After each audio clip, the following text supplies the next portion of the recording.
Alright, I'm gonna jump right into this review. I was just gonna say right now, this chapter this week, it was very interesting. But again, this was a quick read. It's like these chapters are they're just short. I don't know what's going on. Maybe it's just not enough dialogue. I'm not sure what it is. I just know that it's a quick read. I want more. I want more. Give me more. Feed me more. But other than that, this was actually very interesting and a good chapter this week. So let me get into the things I need to talk about with this chapter, which is one, the first thing Joe Bakken ends up saying to all of Vanderreach is basically, Uryu Ishida is the last Quincy alive in the world. Now, when he said that, I'm just thinking to myself, well, technically that's not really true, seeing as Ryukin is still alive. Uryu's father, so yeah, I mean, that's kind of not true, my brother. You're kind of wrong there, but even then, it's kind of weird for him to say that, seeing as the Vanderreach is supposed to be on Quincy's. But I guess this kind of confirms this theory that Young Money made up, and basically what it is that a lot of the Vanderreach members, or most, why all the Vanderreach members, are basically full bringers that have Quincy abilities and stuff like that. But that's what explain the crazy abilities that they have. So this kind of just confirms it really for the most part when he said that. And the other thing I need to say is that apparently Uryu is going to succeed Juha Bach.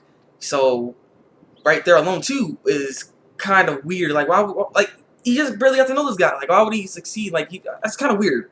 It's really weird. And not to mention this kind of throws things off for the fact that apparently, from what this guy named Askin said, he states this: Haschwald is actually the next emperor. So if Uryu succeeds Juabak, he'll become emperor. So that right there, kind of what he said and what Juabak said kind of contradict each other. So there's a problem here. So what I'm thinking is Juabak is playing with Uryu right now. This is just a ploy at the moment.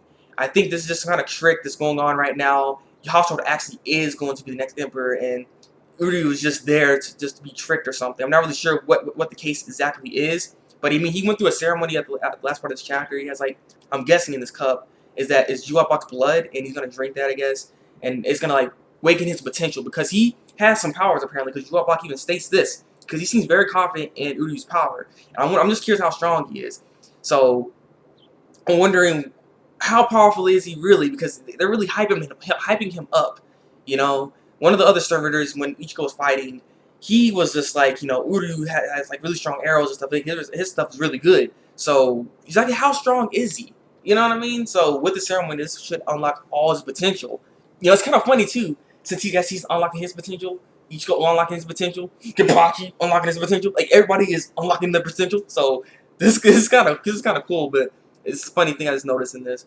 But I'm curious what's going on here. I think, like I said, I think this is some kind of trick going on Uryu's part, because Uryu could also still be a double agent.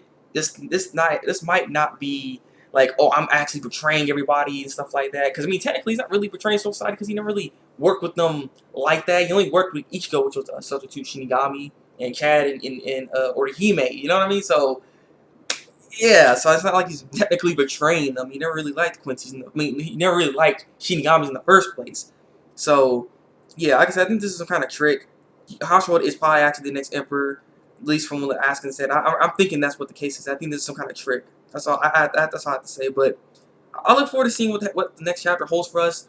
Also, we still haven't seen C. I think is the only one in the alphabet we haven't seen yet. And I'm going to assume that black dude with the beard, that was like it was the guy that was on looking what was going on with the situation down below when Jugo and Busby, or Haschwald and Busby, were arguing.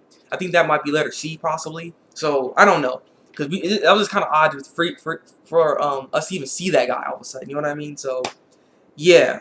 So actually, I look forward to seeing what the next chapter holds for us.